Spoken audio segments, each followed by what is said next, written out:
Un peu plus d'un an, le 21 décembre 2012, la Cour européenne de justice a ordonné que plus aucun tarif d'assurance ne soit déterminé en fonction du sexe. Fini donc les femmes qui payaient plus cher leur assurance santé parce qu'elles consultent plus. Fini également pour les femmes d'obtenir des prix réduits sur leur assurance auto alors qu'elles sont plus prudentes au volant. Nous, on avait une offre auto avec 20% de réduction sur la prime. Donc c'était relativement intéressant. Donc on a pu rebondir. Donc maintenant, si on ne peut plus se positionner, effectivement, on n'a plus à se positionner sur un tarif privilégié.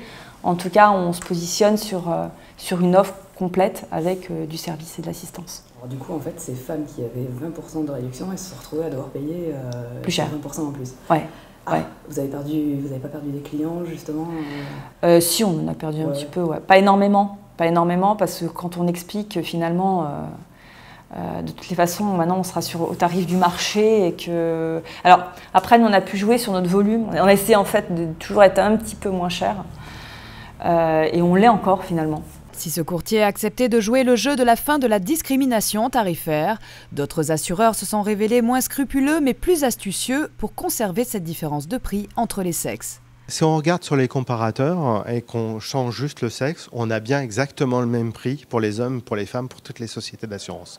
Par contre, ce qu'on vérifie, ce qu'on constate, c'est que quand on regarde la liste des assureurs qui proposent des prix pour les hommes, des prix pour les femmes, eh bien, on trouve que certains ne proposent pas ce prix pour les hommes.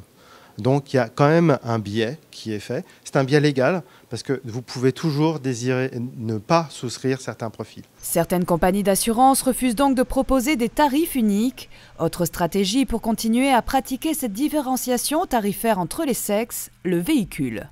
Les variables qui ont été utilisées pour pouvoir contrecarrer cette problématique-là, c'est les véhicules. Les véhicules, on n'a pas les mêmes utilisations des véhicules par les hommes et par les femmes. Et par ce truchement-là, on arrive à segmenter quand même le tarif de façon pratiquement aussi précise qu'avec la connaissance du sexe. Ainsi, bilan un an après, force est d'admettre que les femmes restent gagnantes en termes d'assurance auto.